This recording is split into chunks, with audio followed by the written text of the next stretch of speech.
Boa noite, pessoal. Vamos que vamos aí na nossa live. Esperar o Instagram entregar aí pra vocês, dizer pra vocês que eu comecei, que teremos live. E vocês vão me falando aí se o áudio tá chegando, se o vídeo tá chegando, tá? Como é que estão as coisas aí? Vai me falando se tá tudo certo? Chegou? Tudo certo? Felipe, Mariângela, amor. Sejam bem-vindos. Esperar aí. Tô aqui, um olho no computador, um olho nas perguntas. Vamos que vamos. Esperar o pessoal chegar. Bom, gente, hoje a gente vai fazer uma live aí de principais dúvidas a respeito da doença de Lyme. E só para contextualizar, estamos aí no mês de conscientização da doença de Lyme, maio. E tem bastante conteúdo ali no meu feed para vocês darem uma lida sobre as questões da doença e tal, porque a gente vai realmente tirar dúvidas, né? Não vai ser uma live onde a gente vai falar, talvez para uma pessoa que está tendo o primeiro contato, ouvindo pela primeira vez e tudo mais. Mas fiquem à vontade. Eu abri bastante caixinha de perguntas para o pessoal poder tirar as dúvidas, o que gostaria de perguntar para o Dr. Carlos. E a partir dessas perguntas, muitas perguntas repetidas e tudo, até mesmo para o pessoal não, às vezes entra aqui e faz a pergunta, ela já foi respondida. Peguei todas essas perguntas na caixinha de perguntas, né, nos directs, em grupos de WhatsApp, tudo que o pessoal mandou. E a gente, né, vai tentar responder aqui da melhor forma possível, mas estamos aí no Instagram, estamos aí nas páginas, nos grupos, para poder tentar responder essas perguntas se por acaso ficar alguma que vocês não foi respondida. Então deixa eu... Mandem aí, vai mandando um aviãozinho pro pessoal, vai mandando para chegar essa live.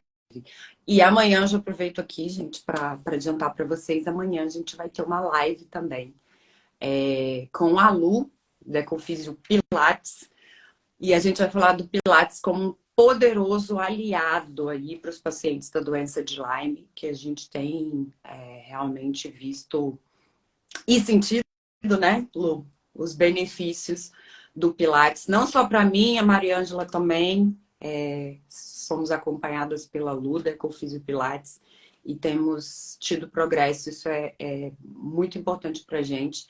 E aí já existem estudos publicados em outros lugares das pessoas que estão usando aí, se beneficiando do Pilates nesse processo de reabilitação, nesse processo de, enfim, de tudo.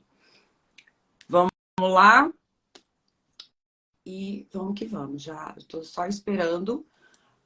O doutor Carlos não está conseguindo participar. Por que, doutor, você não consegue participar? Você conseguiu entrar na live, mas não consegue participar? Socorro! Gente, faz comigo não. Tá tentando participar, ele vai conseguir. Aparece pra mim a mensagem que ele não conseguiu, mas ele vai conseguir, gente. Pelo amor de Deus, fé em Deus aí. Pronto, entrou. Vamos lá, doutor. Não podemos ficar sem essa live hoje. E é isso, vamos tentar começar a responder as perguntas. A Mariângela falando aí, somos provas disso, nossa malvada favorita real oficial.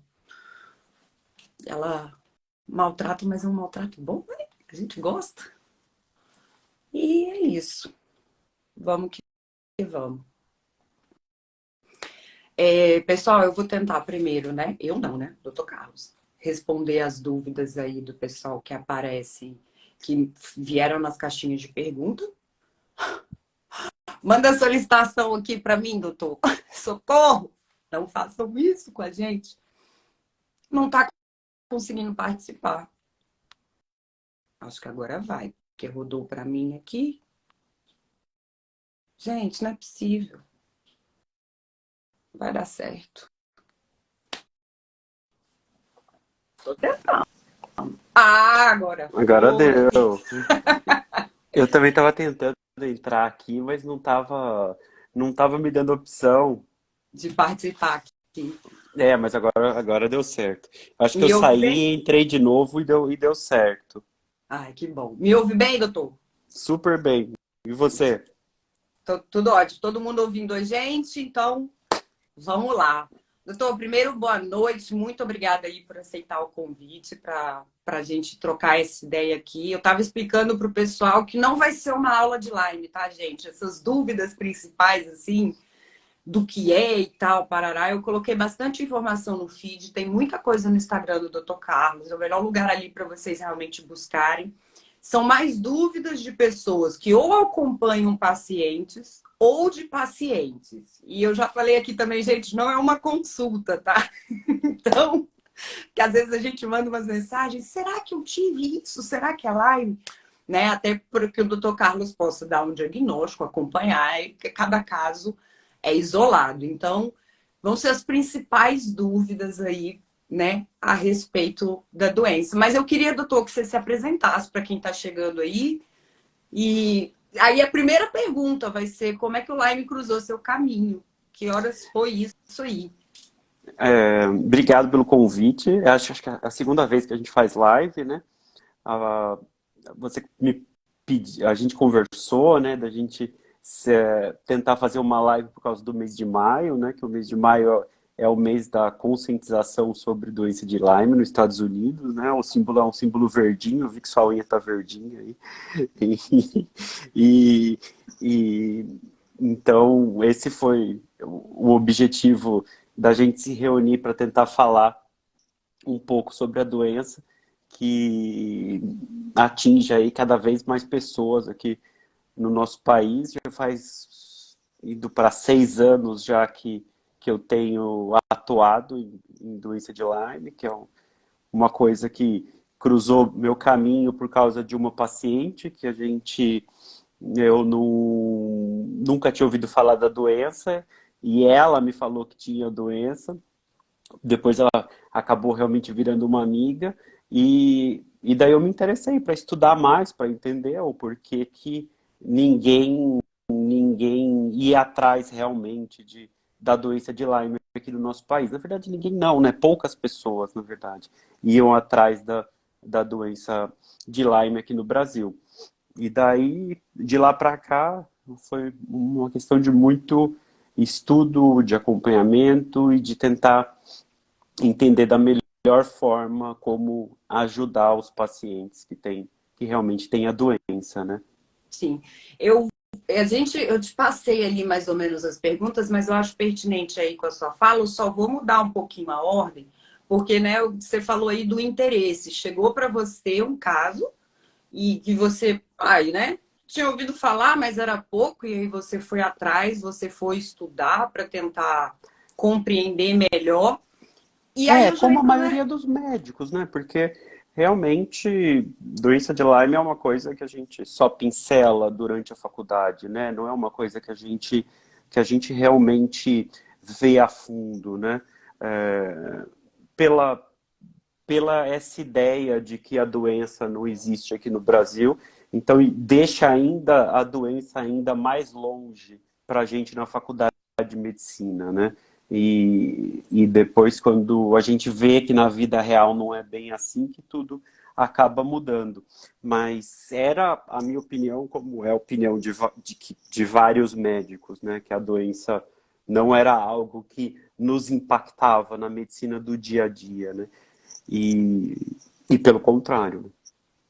Tá vendo que é outra coisa. E aí eu te pergunto, existe uma resistência da classe médica hoje de aceitar ou uma falta de interesse ou falta de conhecimento, uma vez que era uma coisa talvez distante que a gente via no livro como um negócio que não vai chegar aqui e de repente está chegando, mas ainda é difícil cogitá-la, pensar nela, fazer ali, sei lá, vamos eliminar.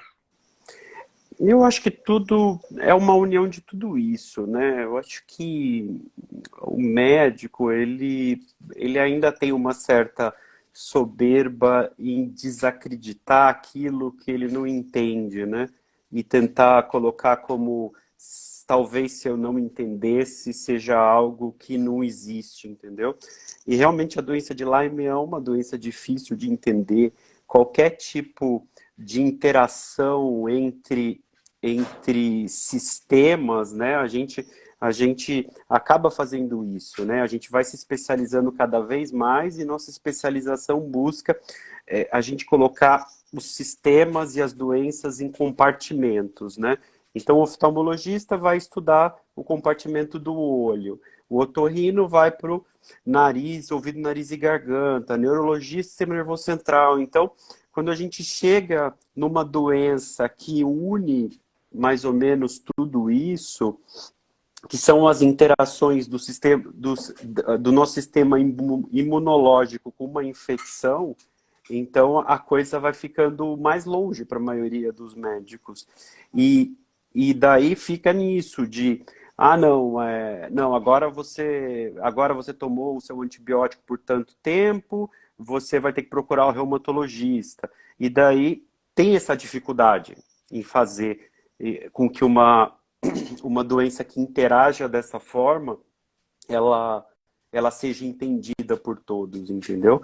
Então, o Covid, eu acredito que veio para ajudar um pouco em relação a isso, né? Porque o Covid foi uma coisa muito avassaladora e muito palpável para a maioria dos médicos. Então, a maioria dos médicos acabou entrando em contato de uma forma ou de outra com o Covid.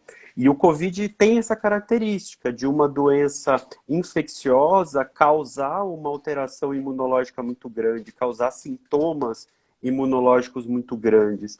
E eu vejo isso como algo que vai abrir os olhos cada vez mais dos médicos em relação a essa interação. Então a gente já começa com uma coisa, com uma doença difícil, que tem uma interação difícil. O sistema imunológico é uma coisa que a gente também vê na faculdade, depois acaba, dependendo da sua especialidade, você vai ver muito pouco. E que a gente acaba se centralizando muito em doenças, né? E não na interação fisiológica do organismo. Eu acho que é um conjunto de coisas que acaba fazendo com que a doença de Lyme acabe ficando um pouco esquecida. Mas eu estou vendo um movimento maior. Os médicos acho que têm pensado mais em doença, têm visto que a doença existe, têm tentado fazer diagnóstico. E, e também vai muito do interesse, né? Acho que vai muito de querer se interessar de resolver o problema de alguém, né?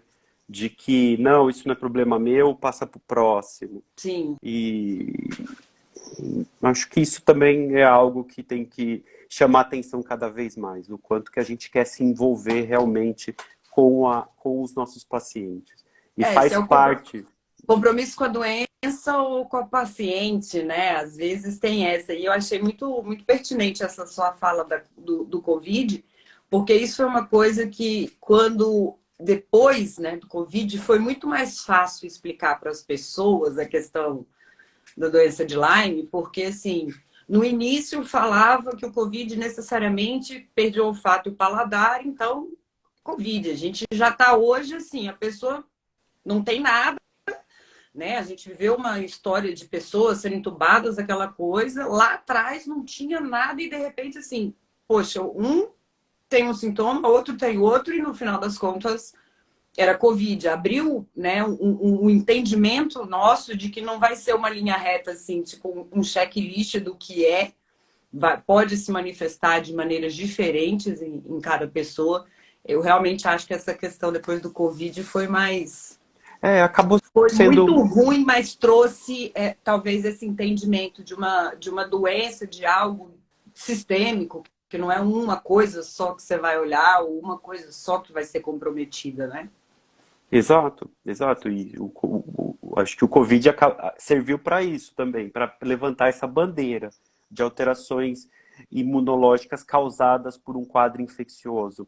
E eu vejo isso como uma coisa boa, assim, da gente entender melhor isso, né? O Covid trouxe isso. Mas a doença de Lyme tá entrando cada vez mais numa berlinda, né? A gente está vendo isso nos Estados Unidos, né? Esse mês saiu aí uma reportagem na National Geographic chamando a atenção para a doença, que hoje já está aí nos 500 mil novos casos nos Estados Unidos por ano, né? Eles falam quase 500 mil. Então, assim, alguém tem que olhar para isso.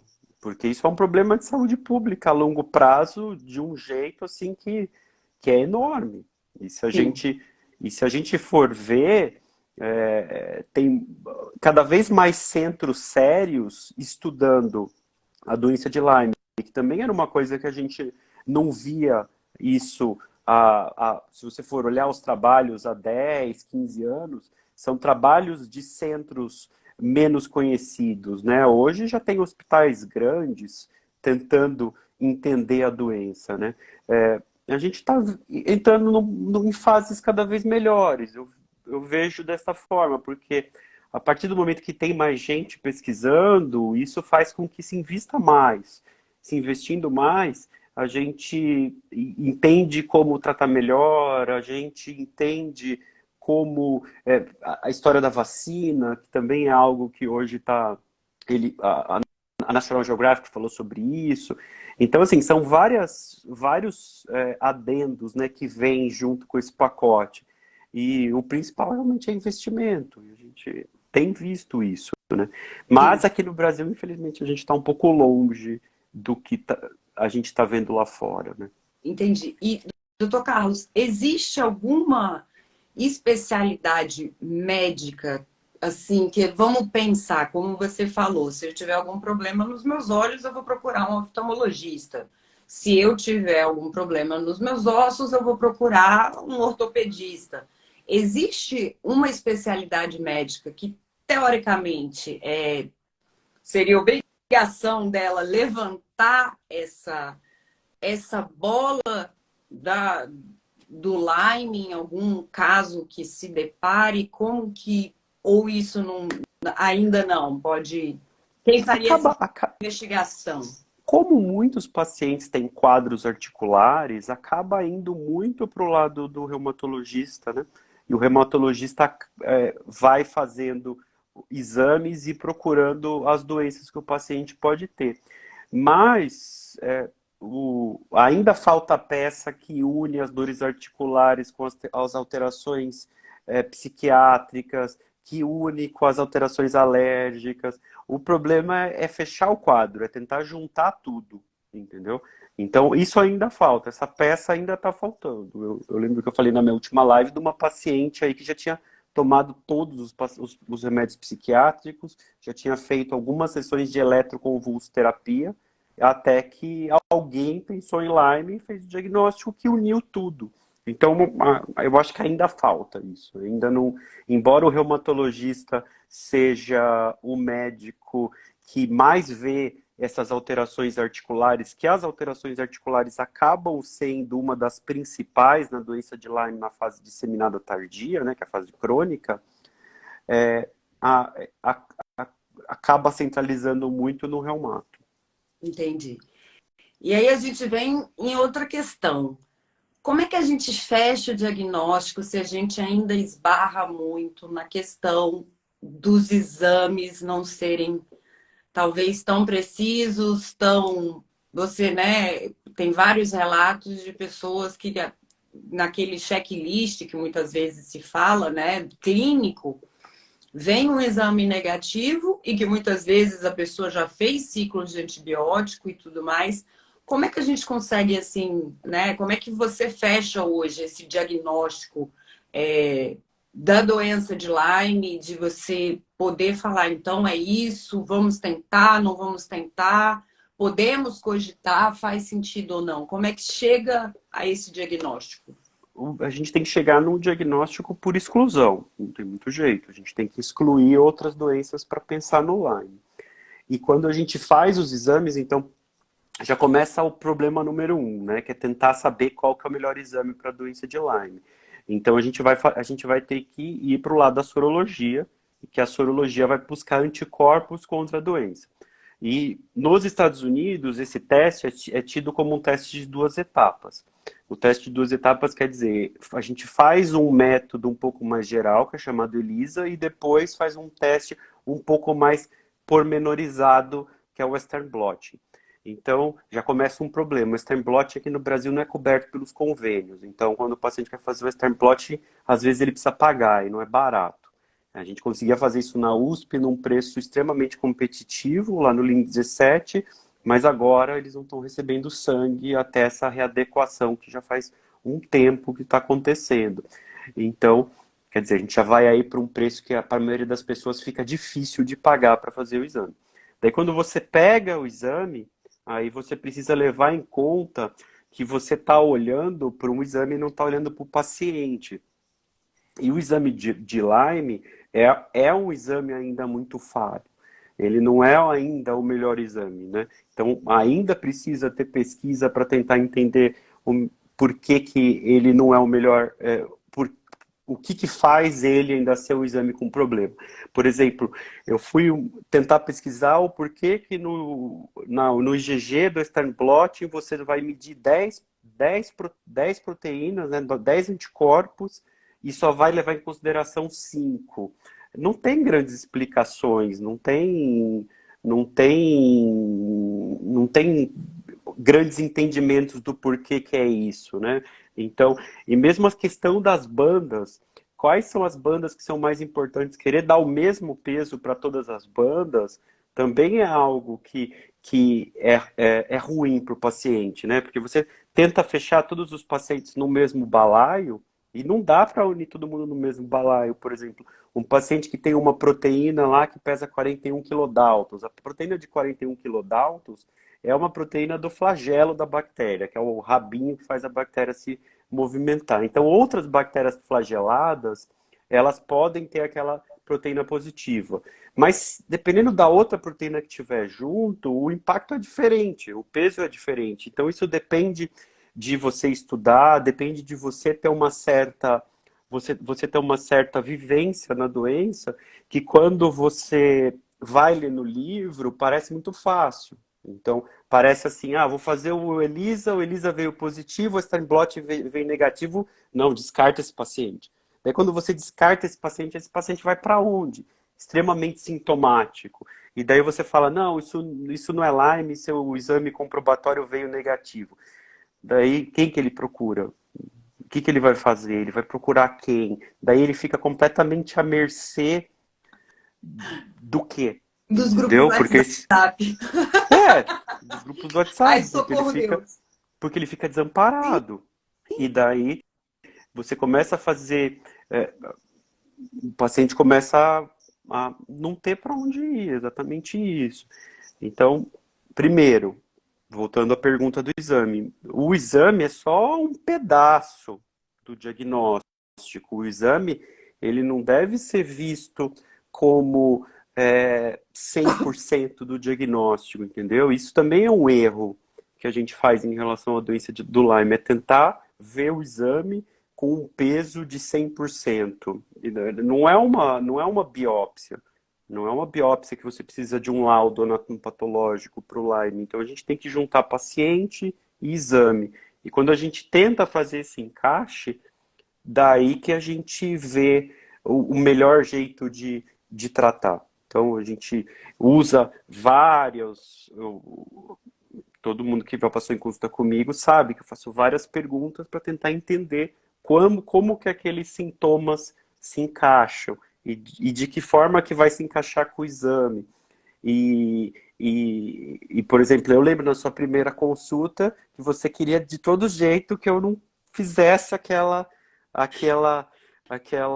Se você não dissesse que eu estava não tendo uma recaída, linkasse seus exames com Lyme. Então, eu sou precisa. essa pessoa, gente, eu confesso. Hum, Doutor Carlos, isso é interessante até, gente, para que se esclareça, porque na minha primeira consulta com o doutor Carlos, eu tenho um diagnóstico desde 2014, muito provavelmente eu contraí antes. E eu estava tendo uma recaída depois de um bom período em remissão.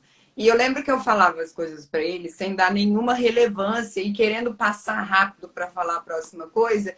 E aí ele voltava e eu falava, cara, o que tem a ver essas perguntas? Não é Lyme, sei lá, é qualquer outra coisa. Por uma negação mesmo. E eu acho que também por uma vivência de que os médicos que eu tinha passado não faziam esse link. Então, eu não. É o que você falou, não é só o exame, né? Existe todas as questões que você precisa ouvir, que vai variar muito de um paciente para o outro, e que um exame só, você já desampara ali totalmente uma pessoa a partir daquele exame, é bem complicado. E assim, se a gente levar em consideração, vai, que numa consulta de 1 hora, eu costumo falar em torno de 20 minutos, os outros 40 minutos eu estou escutando. E os médicos precisam escutar, porque se a gente não escuta, a gente não consegue tentar fazer as associações que precisam ser feitas, entendeu? E isso vale quando a gente entra numa doença complexa, entendeu? Sim, e aí já vem até o gancho para a próxima pergunta. Esse ouvir do médico, esse acolhimento, ele é muito importante para, enfim, até para a gente, né? Porque a gente já passa por tanta gente que fala que não é, que não existe, que não isso, que a gente até estranha quando é acolhido. Mas aí eu acho que a gente entra numa questão, muitos pacientes, né? Eu já até comentei com você isso, tudo vira Lyme. Como é que a gente separa, né, o que eu tô vivendo, o que eu tô sentindo fisicamente, emocionalmente, né? Existem as alterações neuropsiquiátricas que você falou e tudo mais. Como é que a gente, né? Como é que seria essa linha? Eu acho uma linha tênue de o que é Lyme, o que sou eu ansiosa, o que é a ansiedade do quadro em si, ou o que é potencializado pela Lyme. Como é que essa compreensão do médico e até como é que o paciente pode se compreender nesse caso?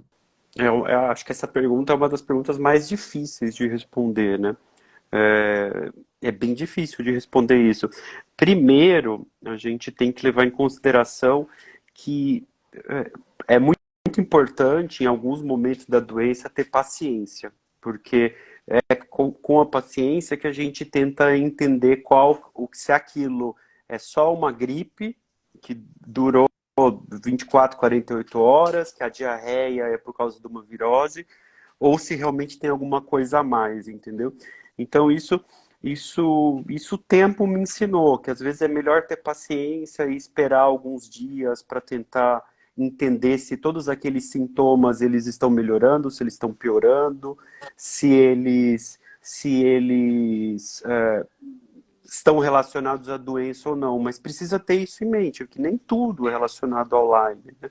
Tem momentos que existe aí, você pega uma gripe e realmente piora e daqui a alguns dias você está bem de novo. Então, o ideal realmente é ter paciência, porque É, se você não tem paciência, tô com uma dor abdominal. Em questão de algumas horas dá para entender se aquela dor abdominal é uma diarreia, se ela é alguma coisa que você comeu, se é uma apendicite. Então, isso acaba valendo para o Lyme. A gente em algumas horas consegue. Por exemplo, agora a gente teve aí uma epidemia de influenza. Então, muitos pacientes pegaram influenza. Então, nos últimos, sei lá, nas últimas 2 semanas, o que teve de paciente conversando, falando, ó, tive uma piora, comecei a piorar, tô com mal-estar, tô com dor no corpo. Calma, tá tendo uma epidemia de influenza, vamos ver se não é isso. E muitos tiveram influenza agora. Então, então é isso, é tendo paciência e tentando entender. Mas o Lyme realmente, quando a gente está falando de alterações psiquiátricas, o Lyme realmente potencializa esses sintomas psiquiátricos. Não tem e daí também, você tem que levar em conta o quadro como um todo. O quadro como um todo está estável, quase todos os sintomas estão estáveis e neste caso é só a ansiedade que está mesmo saindo do controle. Não, então talvez não tenha a ver com Lyme, talvez tenha a ver com um quadro ansioso que o paciente está vivendo naquele momento. Ou não, ó, junto com a ansiedade está com dor no corpo, voltou a ter outros sintomas da doença, voltou a ter artrite, aí a gente vê a ansiedade de uma forma diferente, entendeu? Então, tudo. Esse é o problema do Lyme, né? O Lyme é muito pessoal, é muito difícil. E a medicina está indo num caminho contrário. Claramente, a gente está indo por um caminho que se baseiam em protocolos. E protocolo tenta acertar com o maior número de pessoas, entendeu? Então, ainda vão ter umas doenças que vão sair um pouco disso, né? Ah, não, é, a gente está indo por esse caminho de tentar acertar o diagnóstico de um maior número de pessoas. E a gente está vendo isso pela inteligência artificial, a gente está vendo isso por protocolos hospitalares, mas existem os pacientes que não vão se encaixar nesse protocolo. E daí, se você não fizer uma medicina para esses pacientes, eles podem morrer, né? Sim, Às vezes uma dor no peito não é um infarto, às vezes uma dor abdominal é um infarto. Então, sim. mas o Lyme é uma coisa que a gente tem que tomar muito cuidado, porque existem outras doenças que o paciente pode ter, que não é Lyme. Às vezes uma dor no peito não é do Lyme, é uma pneumonia, Sim, com certeza. entendeu? Aí eu acho que a gente entra na pergunta, né? Como você falou de protocolo, na maioria dos casos, é óbvio que é individualizado e tudo mais, mas a medicação utilizada, eu sei a resposta, mas eu acho importante a gente falar, é corticoide, é antibiótico, não, né, não questão de nome e tudo mais, mas para a gente iniciar um tratamento do mesmo jeito que a gente fala o câncer, a quimioterapia, a radioterapia, quando a gente está falando da doença de Lyme, qual é, assim, não o protocolo, digamos, mas o tratamento que esse paciente espera ali receber, o que, que vai acontecer? Qual a Então, medicação? a gente tem uma dificuldade grande, que é uma coisa que eu converso com os médicos, que é assim, é entender o quanto que aqueles sintomas eles estão sendo gerados por uma exacerbação imunológica ou por um aumento da carga bacteriana, entendeu? E no momento, e a gente vai ter muita dificuldade de entender o que está acontecendo. Então, o ideal, eu vejo sempre, num primeiro momento, atuar nas duas frentes, mas não esquecer que a gente está falando de uma doença infecciosa, entendeu? Então, uma doença infecciosa, o que quer dizer? Se você der corticoide, você vai estar só combatendo os sintomas, você não vai estar combatendo a doença propriamente dita. Então, você em algum momento vai ter que usar antibiótico. E uma das coisas que eu sempre converso é também não ir para o caminho de, tudo isso é sequela, tudo que o paciente está apresentando é sequela. Então, antes da gente ter certeza que aquilo é sequela, a gente trata direito. Vamos tratar direito? Então, a gente trata. Tratei direito. Realmente, olha, a gente foi até o fundo, a gente usou tudo que a gente tinha que usar e os sintomas não melhoraram. Não, então talvez isso seja uma sequela, talvez a gente não vá conseguir lidar com isso de forma diferente. Isso, por exemplo, é muito visto quando a gente tem acometimento neurológico. O nervo, ele tem uma certa dificuldade em cicatrização.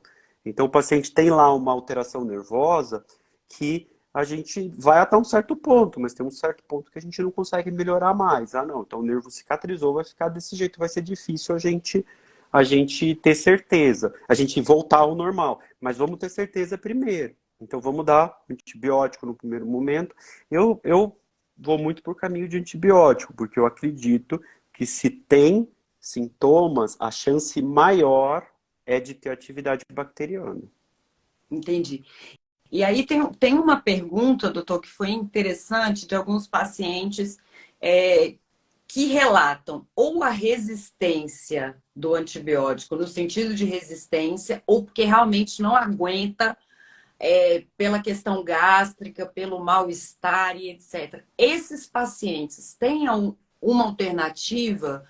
Algumas vezes a gente já viu alguns artigos aí rodando falando sobre óleos essenciais, sobre outras, talvez, linhas, mas para esse paciente que às vezes tem uma sensibilidade maior e tudo, mas ele quer fazer o tratamento, ele está ali existe um caminho, uma alternativa? Esses são os pacientes mais difíceis de lidar, né? Porque são os pacientes que são, a gente já enquadra esses pacientes como os pacientes hipersensíveis, né? Então, os pacientes que têm esse aumento de sensibilidade são os mais difíceis de lidar. Mas, assim, eu tive poucos pacientes que que eu não consegui usar antibiótico, assim, poucos. Se eu colocar 500 pacientes, eu vou colocar 10, entendeu? Então, assim, 0,5% dos pacientes realmente a gente não consegue usar nenhum tipo de antibiótico. Então, a incidência é pequena, realmente é pequena. O que acontece muito é o paciente ficar temerário, né? Porque o paciente está acostumado a usar antibiótico por 7 dias. Quando chega numa questão que vai usar antibiótico por 3 meses, por um tempo maior, existe uma temeridade maior. Mas são poucos os pacientes que eu não consegui usar antibiótico ou que realmente não melhoraram com antibiótico. São poucos. Eu sou muito por esse caminho alopático de fazer tratamentos mais agressivos, entendeu? Eu vou muito por esse caminho. Entendi. Eu vou interromper aqui um minutinho da live, porque se alguém te chamou de amor, eu sei que é sua esposa. Ela está aqui parabenizando pela iniciativa e te Ah, tá vendo? parabenizando por toda a sua dedicação, né? Então, recadinho do coração, viu, gente? Na live tem também. A gente que agradece, a gente pede desculpa por alugar tanto seu marido, mas olha, ele está mudando as nossas vidas. E aí, doutor, eu acho. Eu vou pegar um ganchinho nessa sua fala aí, do poucos pacientes que têm a resistência mesmo, que é uma coisa que a gente falou na outra live, e eu já falei muito aqui. Gente, tratamento agressivo não é exclusividade da live. Você vai fazer uma quimioterapia, gente, o cabelo cai, você incha, você passa mal, você aquele tanto de coisa. E nos casos da quimioterapia, a gente teoricamente só fala que a quimioterapia não adianta mais ou que o paciente não aguenta quando a gente já está num, assim, muito. Costuma o paciente estar terminal. Então, eu acho que talvez entender isso, né? Que, infelizmente, gente, a gente não está tomando balinha, a gente não ganhou o bilhete premiado. É uma doença cruel e o tratamento, ele é complicado, ele é delicado. Tem momentos em que você vai realmente falar, meu Deus, eu tô morrendo, mas é aquilo que você falou, um pouquinho de paciência, um pouquinho de outras coisas, e aí eu acho que eu entro na pergunta, né, por que que se fala tanto em detox? E qual a importância desse detox ou suplementação acompanhado desse processo? Porque vai sim atacar o estômago, vai sim ter a reação de Rex, que eu nunca sei pronunciar. É difícil de pronunciar Eu já mesmo. falo Tiranossauro Rex e boto culpa lá, não tem problema nenhum. Vai ter a reação do T-Rex aí, mas existem caminhos para a gente amenizar isso. E aí fala-se do detox. Por que que o detox é tão importante e o que que seria esse detox? O que que acontece, né? Hoje, se a gente fala assim, detox propriamente dito, né, a gente está falando de uma coisa pouco aceita pela medicina, né? Então, mas a gente tem que entender que a doença de Lyme ela tem uma particularidade que ela divide com a sífilis, né? Que é quando você entra com o tratamento para a doença de Lyme e para a sífilis, né? A sífilis são bactérias que são primas, entre aspas, né? E a bactéria vai se romper, ela vai se abrir nos tecidos, e quando ela se abre nos tecidos, o organismo vê isso como toxina. E o fato de o organismo ver isso como toxina, a gente tem que fazer métodos que ajudam o organismo a melhorar o jeito que se lida com toxina. Então a gente vai conseguir fazer isso primariamente de 3 formas. Ou você vai fazer um metabolismo pelo fígado e você vai acabar liberando isso de alguma forma no intestino, para a gente jogar isso para fora. Ou os nossos rins vão filtrar isso e a gente vai conseguir liberar isso na forma de urina, ou a gente vai suar e vai perder isso junto com água no suor. Então, os detox são métodos que se baseiam em melhorar esses, essas, esses caminhos que o nosso organismo já tem, entendeu? Então, por exemplo, um dos detox que eu falo que o paciente fazer é sauna, porque sauna aumenta a quantidade de suor. O outro detox que eu posso, costumo falar é drenagem linfática, porque drenagem linfática é um meio de tirar a linfa, que linfa é o líquido que de alguma forma fica no corpo que o sangue não trouxe de volta, né? Então, junto com quando o sangue passa pelos capilares, junto com proteína, com oxigênio, sempre fica um pouco de líquido, por isso que a perna incha no final do dia, quem fica muito tempo de pé, e daí o sistema linfático vai trazer isso de volta. Então, pode ser um local onde essa toxina que a bactéria se quebrou fica ali naquela posição. Então, nos momentos piores onde a gente está lidando com muitos efeitos colaterais do tratamento, o detox é um jeito de fazer com que o paciente melhore. Atividade física leve também vai fazer com que o músculo se contraia, o músculo se relaxe, melhora o bombeamento de sangue, melhora o sangue que passa pelo coração, melhora a quantidade de sangue que a gente vai passar por onde os órgãos que a gente pode retirar melhor essas toxinas, como eu falei, intestino, fígado, rim. Então, a função do detox primordial é essa, é fazer com que os sintomas naquele período pior do tratamento, eles melhorem. E isso é uma coisa que é completamente bem descrita na literatura, que a gente já conhece há pelo menos 150 anos, desde o momento que a gente começou a tratar sífilis com nitrato de prata. Que existe essa pormenoridade quando a gente vai lidar com essas bactérias, entendeu? Então, sim, detox realmente é muito importante. E eu vejo isso, assim, que é uma questão de dias. Às vezes o paciente está muito mal e numa questão de dias ele acaba melhorando e a gente continua o tratamento, entendeu? A gente volta na paciência, né? Exato. Tem que ter muita paciência. E aí a gente, enfim, chegamos lá, fizemos um tratamento aí, como você colocou inicialmente, né, de antibiótico terapia. O que que seria o período de manutenção e o que vem depois da manutenção? O período de manutenção ainda é manter o organismo com antibiótico, mas de uma forma onde não seja uma forma que não seja tão agressiva nem intensiva quanto o período inicial de tratamento, né? Então, é uma fase aí que ainda a gente tá numa situação aí ainda meio cinza, onde a gente não sabe dizer completamente se o paciente reduziu a carga de bactéria a ponto de entrar numa fase de remissão, ou se ainda tem bactéria sobrando e se ainda tem atividade imunológica sobrando. Então, a manutenção que eu costumo fazer é ir por esses dois caminhos. É ainda manter antibióticos de uma forma pulsada, então, períodos que entra antibiótico, períodos que sai o antibiótico, que eu vejo que nesta forma, nessa fase a gente já não precisa manter antibiótico diário.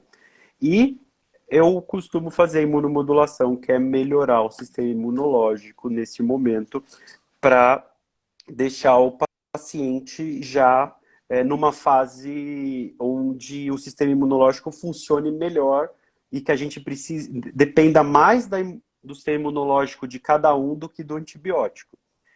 E depois da fase de manutenção, aí eu costumo manter a maioria dos pacientes só com algum tipo de suplementação, não usar mais antibiótico nem imunomodulador para a maioria dos pacientes, entendeu? Mas, como eu sempre digo, cada um é cada um, essa fase é muito pessoal.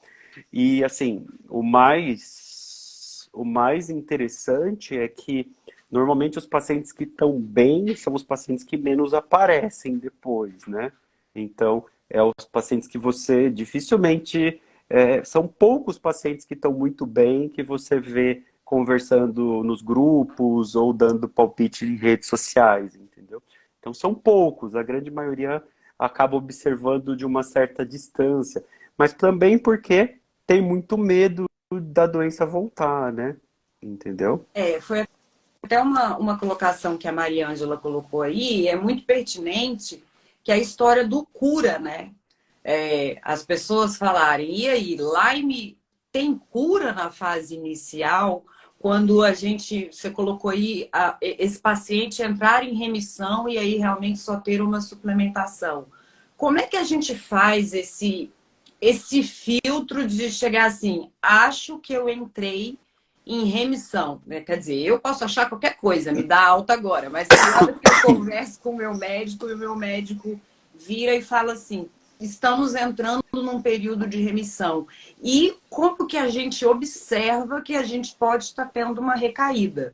Assim, como é que fica esse radar? Como é que ele vai funcionar para entrei em remissão, tive recaída, enfim. A gente tem que pensar no Lyme como uma doença crônica. Como a maioria das doenças crônicas, ela tem que ficar no radar, né? Porque o que acontece? A gente tem aí alguns estudos, por exemplo, que se a gente pega pacientes infartados e o paciente precisa tomar alguns remédios que vão ser para o resto da vida. Normalmente é remédio para diminuir colesterol ou para controlar a pressão arterial. E daí, um paciente infartado, que é um paciente que teve a porta da morte, entre aspas, né? Porque o infarto é um evento grave.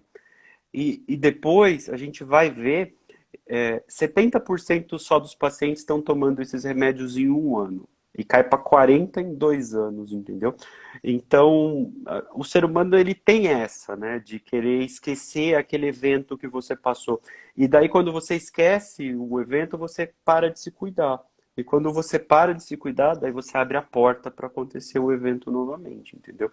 Então, a gente tem que primeiro ter em mente que esse evento tem que estar sempre aí. Você tá lidando com uma questão saudável do seu organismo. A questão saudável do seu organismo é comer bem, fazer exercício físico, manter equilíbrio mental. Tudo isso são coisas que você precisa levar a longo prazo. É, com 6 meses, tem muito paciente que a gente já fala nisso, né? Ó, você está num período de remissão porque você está muito bem. Mas o paciente tem que ter em mente que é uma doença crônica. E com uma doença crônica ele vai ter que lidar para sempre e vai ter que lidar, às vezes, com algumas sequelas. Eu vou te dar um exemplo disso. Depois que eu tive Covid, eu já falei para alguns pacientes, eu tenho um zumbido no ouvido esquerdo. Então, assim, esse zumbido ficou, esse zumbido não foi embora. Eu não acho que ele vai embora, eu acho que ele vai ficar aí, eu vou ter que lidar com esse zumbido, entendeu? Então, assim, se você já tem uma certa idade, é bem provável que suas articulações já tenham um desgaste. Ah, eu vou ter que lidar com uma dor no joelho que ficou aí. Vou ter que lidar com essa dor. Essa dor tá aí, ela juntou a doença, juntou um certo desgaste. Então, também cabe entender isso, né? Quanto que o paciente acredita que ele vai ficar 100%. Talvez 100% não vai ficar, mas vai ficar 90%, 80%, entendeu? Então é isso que a gente tem que juntar para a longo prazo o paciente ficar. E daí você vai reconhecer no seu próprio organismo que aqueles sintomas, eles podem significar uma recidiva. Então, o Covid trouxe recidiva para muito paciente de Lyme que estava bem, entendeu? Então, o paciente estava super bem, de repente pegou Covid e voltaram aqueles sintomas de antes. Então, daí você vai é, observar seu corpo e conversar com seu médico. Será que isso que eu estou vivendo não pode ser uma recidiva? Será que daí o médico vai tentar entender, mas o que aconteceu? Ah, realmente foi Covid, eu tive um Covid. Ah, Covid é extremamente ativador imunológico, pode ser que seja por causa disso, entendeu? Ah, não, eu estava super bem, eu estava levando uma dieta onde eu não comia glúten, eu voltei a comer glúten, a minha questão inflamatória estava muito boa, e de repente voltou a inflamar. Bom, vamos voltar atrás na dieta, vamos ver se isso resolve. E a gente vai fazendo de tudo para manter os níveis inflamatórios o mais baixo possível para cada paciente, de uma forma que ele consiga lidar com aquilo. E não fazer que nem eu fiz, que simplesmente esqueceu, aí você volta anos depois tentando convencer o doutor Carlos de que você não está tendo uma recidiva, porque você tira do seu radar. Não faça isso, não é legal. Você vai ter muito mais trabalho depois para conquistar a sua remissão. E aí, doutor, eu acho que, né, você colocou aí sobre você estar atento ao seu corpo, do que pode ser, o que não pode ser, e algumas mudanças. Você falou sobre Covid ser um ativador, né, uma coisa desencadeadora. Qual a ligação de eventos estressantes, emocionalmente falando, momentos que a pessoa está vivendo na vida dela, não é uma coisa física, no sentido de uma doença, mas passou, às vezes, por um estresse grande e não consegue. E isso pode reativar a doença, e isso realmente pode. É uma coisa que talvez os pacientes precisem ficar atentos. Assim, uma coisa para mim é muito clara: os meus pacientes que são instáveis do ponto de vista emocional são os mais difíceis de se livrar da doença, porque a gente tem tudo isso linkado dentro da gente, né? O nosso sistema imunológico é completamente ligado na nossa psique. Então, se a gente está vivendo um período difícil emocional, é bem provável que a gente fique com dificuldade imunológica junto, entendeu? Isso já é uma coisa que já está muito mais que provada. A gente vê aí pacientes que entram em quadros de depressão e que aparecem outras doenças, entendeu?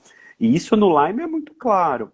Os pacientes que têm maior dificuldade de lidar com o Lyme são os pacientes que estão é, com maiores dificuldades emocionais, às vezes por outras causas, entendeu? Então, é óbvio que essas dificuldades emocionais são as coisas mais difíceis que a gente tem de que lidar. Então, normalmente você pega um paciente onde ele não está fazendo atividade física, ele não está fazendo uma boa dieta, ele tem um fator estressante do ponto de vista emocional. Esse fator estressante pode ser um monte de coisa, pode ser um fator financeiro, pode ser um cônjuge que não aceita a doença, pode ser alguém na família que também que não está bem, pode ser um monte de coisa. Mas são os pacientes que vão ter mais dificuldade em relação a sair desse quadro de piora, né? Então, o Lyme acaba sendo uma doença onde o paciente é muito protagonista da sua própria melhora, né? Então, assim, eu consigo ajudar até um certo lugar, mas tem um lugar ali que eu não consigo ajudar mais. E levando em conta que o Lyme potencializa esses quadros emocionais, então tudo acaba entrando num círculo vicioso, né? Então, você já está ruim do ponto de vista emocional e a doença faz com que você não lide com aquilo tão bem. Então, a coisa vai se autoalimentando.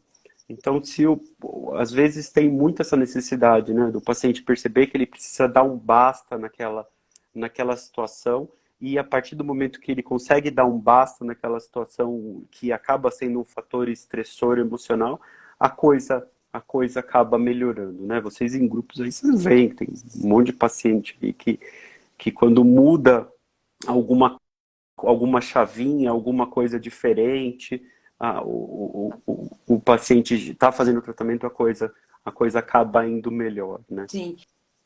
E aí, isso aí que você falou, doutor, eu acho, existe, eu bato nessa tecla aqui porque é a minha área, né? Bem-estar, gestão de emoções. Eu fiz até uma live na semana passada com a minha psicóloga, falando da importância do Eu vi. acompanhamento psicológico para pacientes. E como que é uma coisa que, assim, não é eu vou lá no doutor Carlos, eu vou tomar um antibiótico e é só isso, né? Como que realmente você vai ter que lançar a mão de um profissional, né? Não é só o antibiótico, não é só o diagnóstico, mas é realmente talvez uma mudança de vida, onde você vai ter que, se você era sedentário, você vai ter que procurar uma atividade física, enfim, mudar os seus hábitos alimentares, situações estressoras e tudo. Existe essa consciência nos pacientes ou, na maioria dos casos, eles chegam muito assim, não me dá um remédio, tô aqui, tô boa, não... é tipo, segue o baile. Quando a gente está em crise, dificilmente tem essa consciência, né? Por isso que a importância de um tratamento mais agressivo no começo, né? De tirar o paciente da crise, diminuir a carga bacteriana, e daí a gente vai examinando quais são cada fator estressor para entender como lidar com cada um deles, né? Mas no primeiro momento é um pouco mais difícil, assim, de entender, né? Dificilmente, assim, eu vou conhecendo vocês melhores de acordo com as nossas conversas, né? Então, é bem provável que eu entenda e eu sei o que a dificuldade da grande maioria dos pacientes, entendeu? Em relação a isso. É, e que daí a gente consegue abordar melhor no decorrer do tempo, no decorrer das consultas, entendeu? Então sim, mas é bem difícil do paciente perceber isso num primeiro momento. Se ele não fizer aquela mudança do estilo de vida, ele dificilmente vai conseguir manter a longo prazo a remissão, entendeu? Entendi. E aí, nisso, eu entro assim, a gente viu um movimento recente aí, nesse mês de conscientização, muito dos pacientes indo, teve até uma live aí com a doutora Denise. Você percebe, doutor, que existe uma abertura maior, essa abertura ela acontece porque os pacientes estão falando, porque mais casos estão chegando, de realmente profissionais, eu falo muito pelo meu caso. Eu tenho um diagnóstico aí há quase 10 anos e de todos os médicos que eu passei, era aquela história, não existe Lyme no Brasil, morreu Bahia, enfim. Hoje eu já percebo não tanto o conhecimento, mas talvez assim já ouvi falar um pouco mais perto de mim e até um interesse, né? E de profissionais se interessando. Por exemplo, minha psicóloga, ela me pediu, falou, me passa o que o seu médico fala a respeito das alterações neuropsiquiátricas e, enfim, de comportamento, para eu poder entender um pouco mais, para eu poder te auxiliar. A Lu, que é hoje a minha fisioterapeuta, e é da Mariângela também, na verdade é da Mariângela, ela me indicou. Ela consumiu o teu Instagram assim de cabo a rabo, foi ler artigo, pediu pra gente para poder fazer pra gente um tratamento personalizado de acordo com o que você falou, exercícios leves. E eu vivi a frustração de anteriormente ter feito pilates e a pessoa falar, bora lá, exercício pesado. E aí eu saía parecendo que eu tinha apanhado e nem conseguia voltar. E a Lu tá vindo com essa sensibilidade com a gente, de assim, qual é a sua realidade hoje? Hoje dá para ficar pendurada? Vamos pendurar. Não dá? Vai ser choquinho infravermelho? Vai ser choquinho infravermelho, mas eu preciso movimentar você. Existe um interesse maior aí dos médicos? Eles estão te procurando mais? Você está sendo mais acessado ou não? Você ainda está meio... Você acha que não mudou muita coisa? Não, acredito que sim. Acredito que sim, sim. Os médicos têm se interessado mais. É, acho que tem bastante paciente falando sobre a doença, tem bastante paciente montando o Instagram para falar sobre a doença. Então, hoje a gente está vivendo a era da informação, né? Então, se a gente não usar a informação ao nosso favor, provavelmente é bem diferente de quem estava vivendo aí nos anos 90, né? Então sim, eu estou vendo bem mais interesse. As pessoas estão se interessando pelo Lyme, as pessoas estão se interessando por alguma coisa que antes elas desconheciam, entendeu? Então, a informação está ajudando. Eu vejo que sim. E se o paciente tem a informação, ele tem maior chance de chegar no diagnóstico, né? Ainda a grande maioria dos meus pacientes, quem suspeitou da doença foi o próprio paciente. Ainda é a maioria. Mas provavelmente vai chegar no momento onde quem vai suspeitar da doença é o médico. Então, eu acredito que é uma questão de tempo. Mas hoje ainda é o paciente que vê que tem alguma coisa errada, que aquele problema não está se resolvendo, que ele não está tratando uma doença, ele está tratando sintomas, e daí ele começa a ir um pouco mais a fundo para saber o que, que ele pode ter, entendeu? E daí aí facilita de conversar com o médico, de pedir o exame e de tentar entender o que está acontecendo. Mas é aquela história que eu falei, né? Ainda o protagonismo ainda é importante, né? O protagonismo da sua saúde tem que ser seu. Você que tem que ser o principal protagonista em relação ao seu bem-estar. Então, isso acaba abrindo assim, a mente de muita gente, de muitos médicos. Tem muito paciente que, não, por favor, pede o exame de Lyme para mim. Duvido que seja Lyme. Pede o exame vem positivo. E daí já é um a mais ali, uma testemunha do Lyme ali que está vendo que realmente a doença existe. Mas sim, eu acho que o ambiente hoje é bem diferente do ambiente de quando eu comecei Sim. com doença de Lyme. Eu vejo dessa forma. E aí, assim, Entendeu? né, pegando o gancho aí, já caminhando para o final, gente, porque, né, o doutor acabou de atender e veio direto para a live, ele precisa jantar e tem família, a mulher dele já deu até boa noite para a gente aqui. Quais são...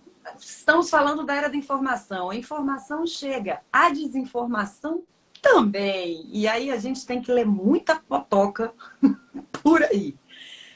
Quais são os sites hoje, enfim, perfil no Instagram, lugares, publicações, onde as pessoas podem, talvez, confiar naquilo, se basear, inspirar, buscar.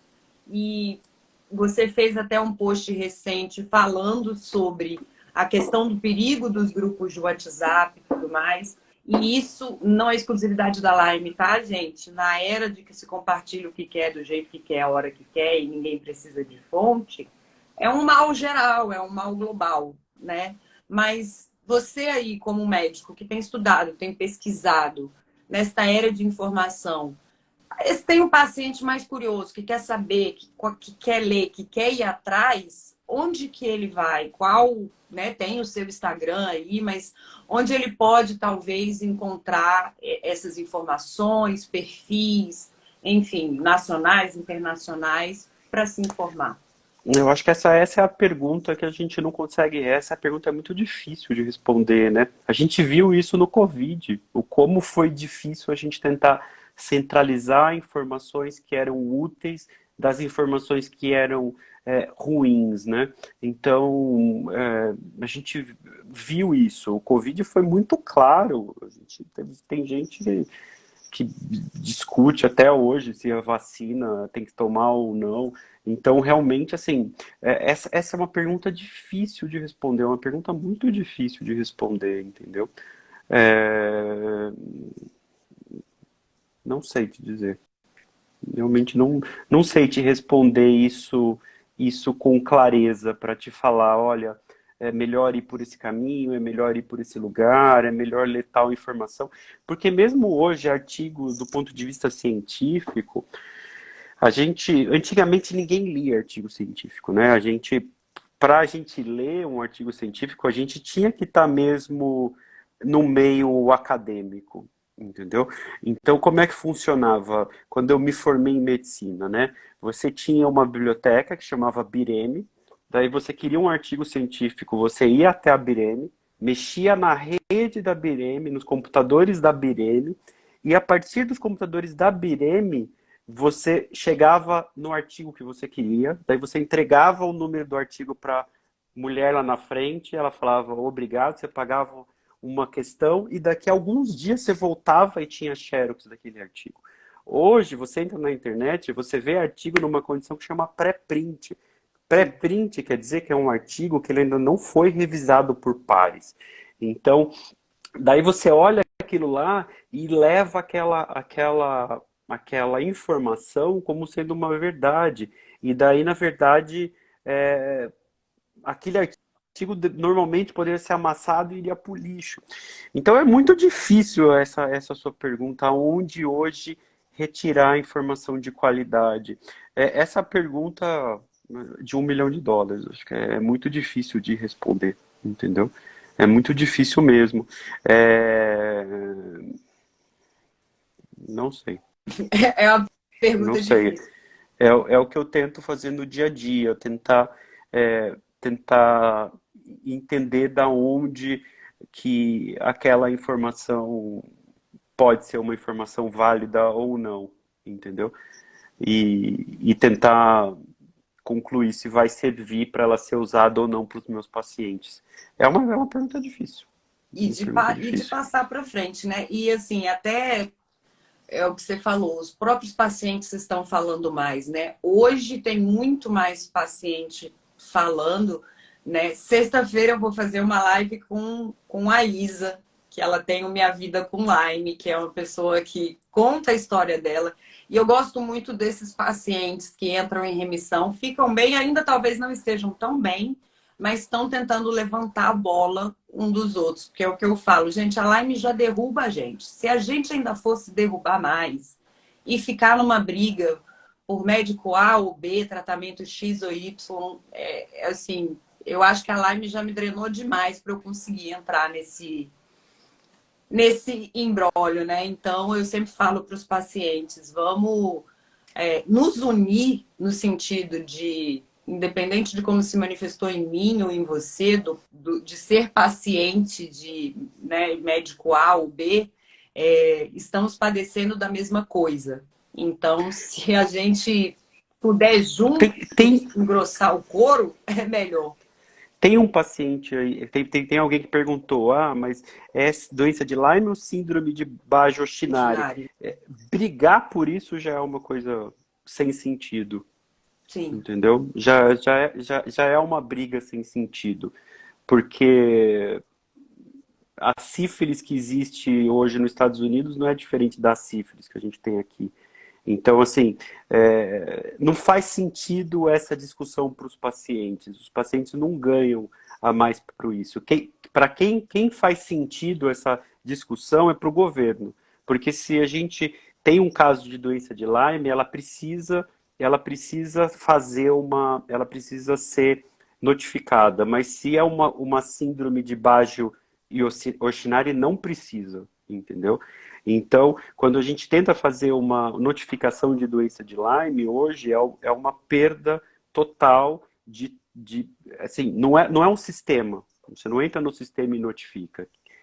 Você até faz a notificação, mas quem dá seguimento à notificação é um órgão público.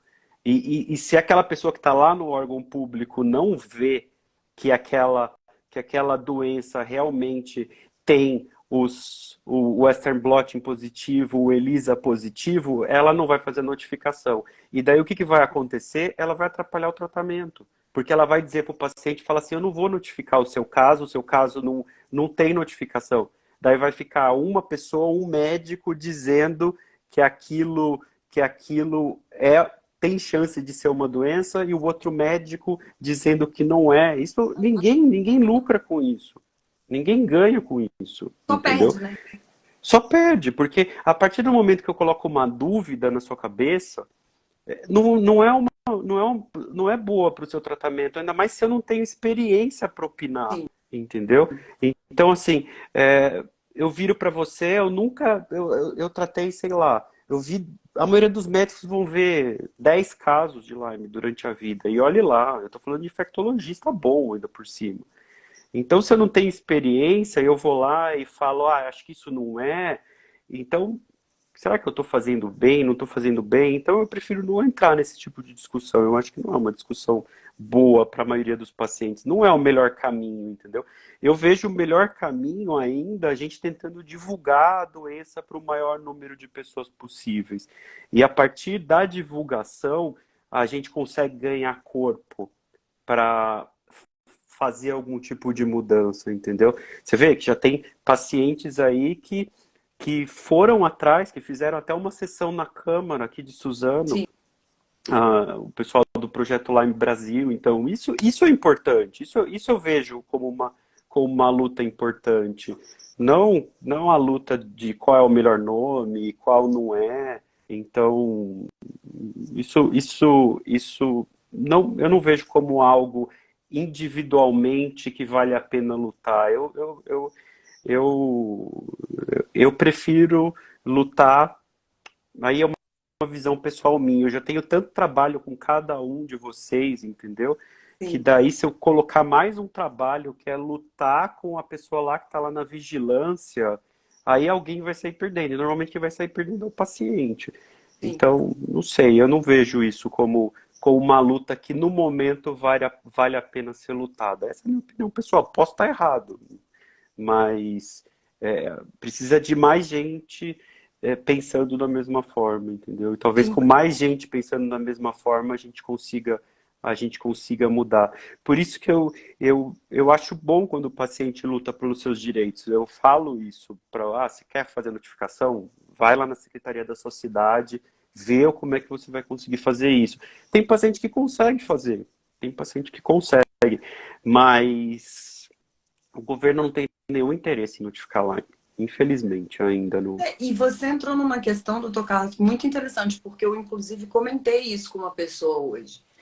Se a gente for no sistema de notificação, é tipo assim, você fez exame, deu positivo, não deu negativo? Não, então não é, então acabou. Então não é, acabou, Então não é, exatamente. É desse jeito acabou. que o sistema E notifica. aí, deixa eu te falar, você que teve um exame negativo, chegou para um médico, o médico resolveu, a partir dos seus sintomas, iniciar um tratamento e você tem qualidade de vida hoje, você não teria.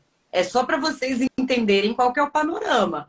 É positivo, é negativo. Positivo, então conta-se um. Exato, É o negativo, panorama é acabou. esse. Então, às vezes, Exatamente. a gente entra, né, umas coisas tão pequenas que drena tanto, e é o que eu falo.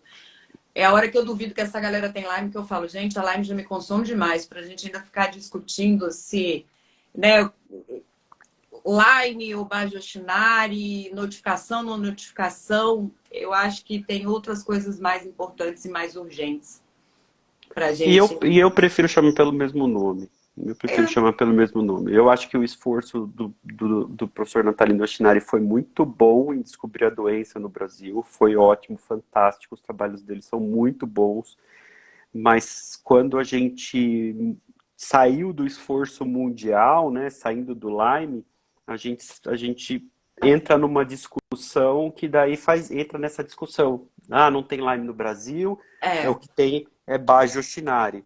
E daí, se tem Bajo Shinari, não notifica. Daí não trata. E daí a gente continua nesse mesmo,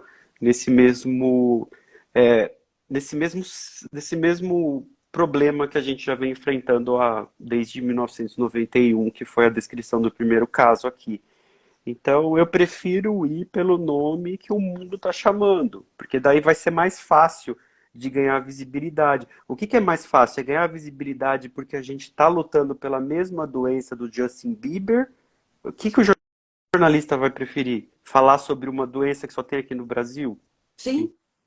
Entendeu? Infelizmente, é o tipo de coisa, né? É a realidade. As pessoas. E eu falo por experiência, porque eu com diagnóstico, eu lembro que em 2015 veio a público a história da Avril Lavigne.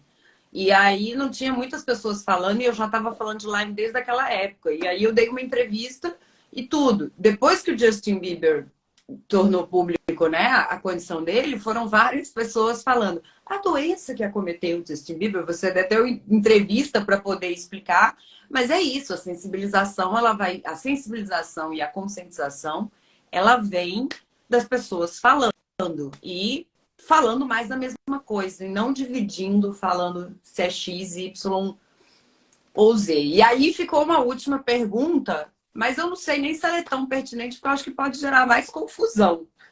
Que a gente pode falar, fazemos outra live. Se você quiser, é só falar, fazemos outra live.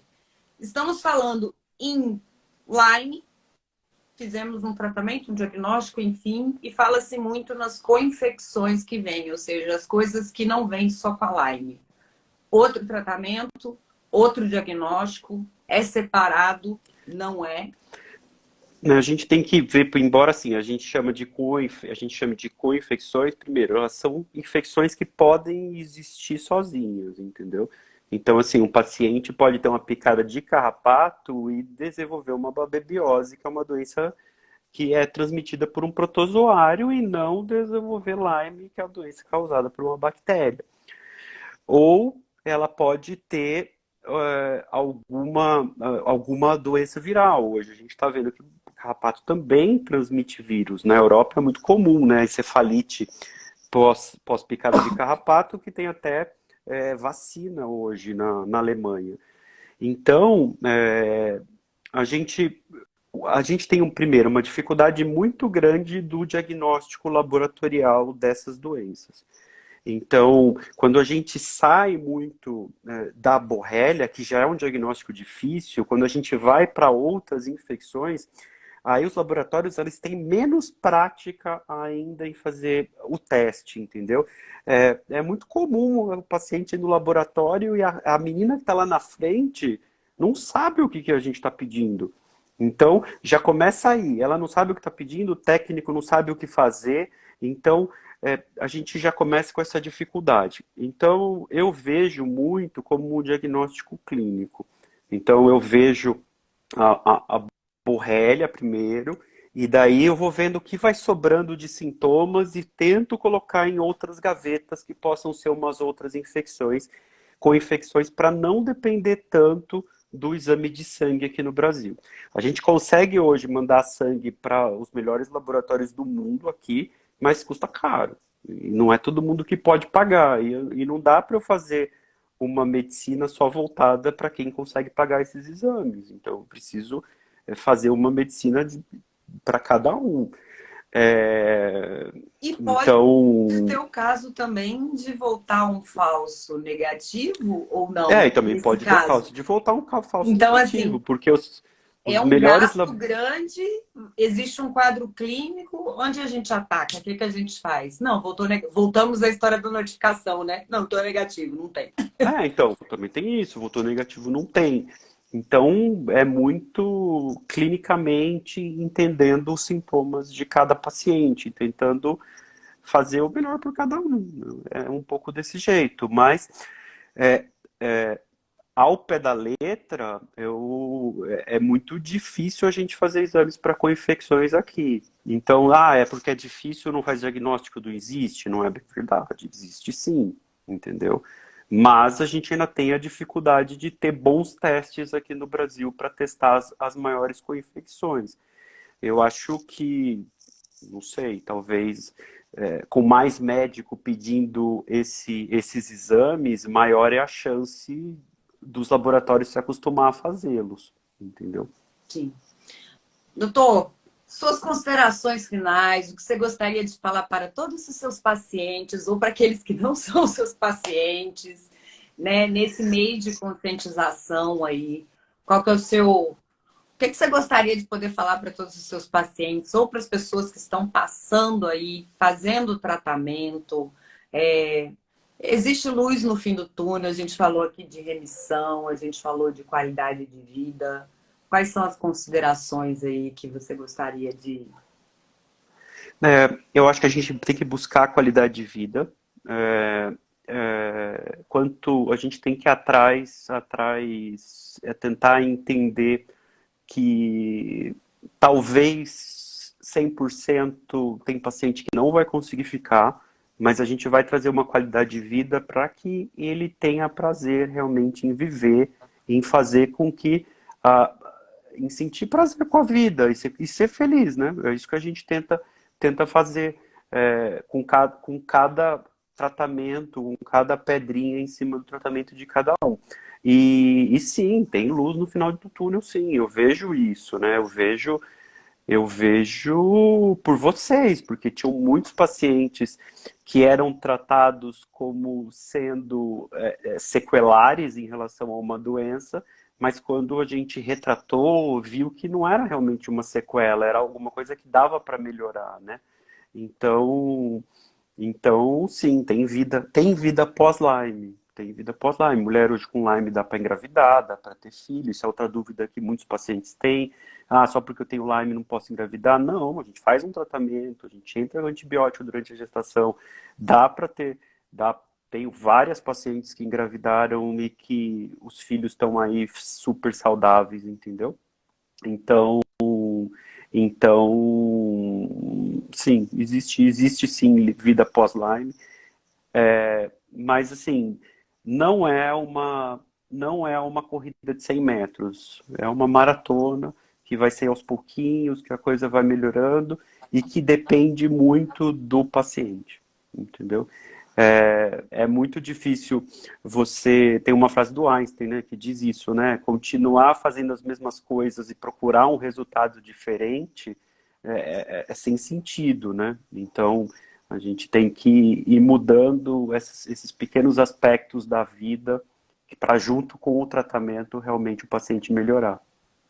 Sim, e aí eu, né, doutor, coloco aí por fim, como um relato de paciente também, é muito importante a relação de confiança que a gente tem com o médico, e aí eu não falo só em meu nome, eu agradeço porque eu estou em grupos onde você é o nosso médico, por esse acolhimento, por essa explicação, por essa paciência, que, como você falou, muitos estavam condenados, né? Tipo assim, sequelas, e na verdade existia uma coisa que podia ser é, revertida, né? Assim, a pessoa foi desenganada e de repente trouxe uma esperança de uma qualidade de vida. E eu acho importante, falo aqui como paciente, falo para os outros pacientes, para ter uma relação muito transparente e verdadeira com o seu médico. Nós não sabemos fazer a correlação das coisas, mas o seu médico, se você confia nele, e aí por isso se pergunte, né? Porque é o que eu falo. Às vezes a gente vê muita gente no grupo de WhatsApp querendo que alguém passe uma receita mágica, e a gente sempre pergunta o que o seu médico diz, né? Então, eu tenho várias coisas que eu achava que não tinha nenhuma relação com a Lyme, que quando eu coloquei para o meu médico, que é o Dr. Carlos, ele fez essa correlação. Então, pacientes sejam protagonistas mesmo, protagonistas no sentido de falar as verdades. Não é assim, a pessoa, eu vou dar um exemplo muito doido aqui, mas a pessoa, ela come um negócio estragado, ela usa drogas, ela não faz atividade física e a culpa é do antibiótico que foi receitado pelo tratamento, que está matando ela é Lyme. Eu sei que é delicado isso, mas converse com o seu médico real até sobre as coisas assim. Doutor, eu tenho uma questão. Eu sou fumante. Doutor, eu tenho uma questão. Eu como muita gordura. Seja sincero, para que com essa sinceridade você tenha, né, um melhor tratamento. E esse é o médico que te acompanha, é ele que vai te dar suporte, é ele que vai te orientar. Os grupos de WhatsApp, eles estão aí, eles trocam informações, mas tomem cuidado, porque no final das contas, quem, né, é o que eu sempre falo para quem me pergunta, qual é o CRM que está na sua receita e no seu tratamento? Então você tem que conversar com essa pessoa. A gente troca uma É, ideia aqui ou outra, mas às vezes a gente vê a pessoa tomando 188 milhões de medicamentos, mas só o medicamento da Lyme é o que não está fazendo efeito. E eu só esqueci de contar para o Dr. Carlos tudo isso. Não é bem. e aquele CRM lá implica uma responsabilidade legal. Sim, Então, assim, é, esse é o, esse, assim, tem um lado bom, assim, de tratar a Lyme, que dificilmente, assim, uma pessoa, entre aspas, vamos colocar, uma pessoa muito, é, assim, um médico muito mal intencionado vai conseguir fazer alguma coisa, porque é uma coisa muito responsável passar 6 antibióticos em 3 meses e fazer tratamento com às vezes imunossupressão, às vezes pedir para colher líquor, antibiótico na veia. Não é uma coisa que qualquer um vai colocar a pique, mão. né? Não, não é. Exato, não é uma coisa que qualquer um vai colocar a mão. Então, então tem uma certa responsabilidade lá. Dificilmente alguém que está tratando a doença com seriedade vai colocar o CRM dela lá com uma coisa, por uma coisa séria e vai te colocar num risco de morte, propriamente dito, né? Confie no seu médico, é a melhor coisa aqui. Exato. E seja sincero, né? E seja sincero. E realmente assuma, né? Assuma que você quer melhorar e que para melhorar depende também de você. Então, e depende de todos os envolvidos, né? Doutor, eu te agradeço demais pelo seu tempo, pelo seu conhecimento, pela sua dedicação com os pacientes, por você estudar tanto sobre a doença de Lyme, trazer, compartilhar para a gente, por estar aqui comigo. E se deixasse, a gente ficava aqui o tempo inteiro, mas descansa, porque amanhã você tem mais paciente para atender e a gente quer ver mais paciente em remissão. A gente quer ver mais gente A bem, né? gente quer ver mais gente bem, então fique bem também. Descanso faz parte, tá, gente? Ele é ser humano também, só para lembrar. Tem família, tem filhos. Se ele não responder na hora que você quer, do jeito que você quer, ele também é um ser humano. Ele é Fica médico, mas tranquilo. ele é ser, Vai ser tá? respondido. Vai ser respondido. Tenha É que tem muito paciência, gente. paciente. São muitos, não é só você, acredite. Acredite, ele está respondendo vários pacientes, então ele não está te ignorando, ele só está. E no meio Não, disso não ainda faz a ignora ninguém. cirurgia, ainda está de um lado para o outro, né? É muita coisa. É muita coisa. Doutor, muito obrigada. Muito obrigado pelo convite. Como sempre, é um prazer falar sobre doença de Lyme, ainda mais com você que entende estando por dentro, né? Então, você sabe que é só me convidar que eu sempre vou participar. Tamo junto, doutor. Muito obrigada, gente. Obrigada. Boa noite. Vai ficar salvo. Nada, obrigado por todo mundo ter acompanhado. Tchau, Tchau, tchau. tchau.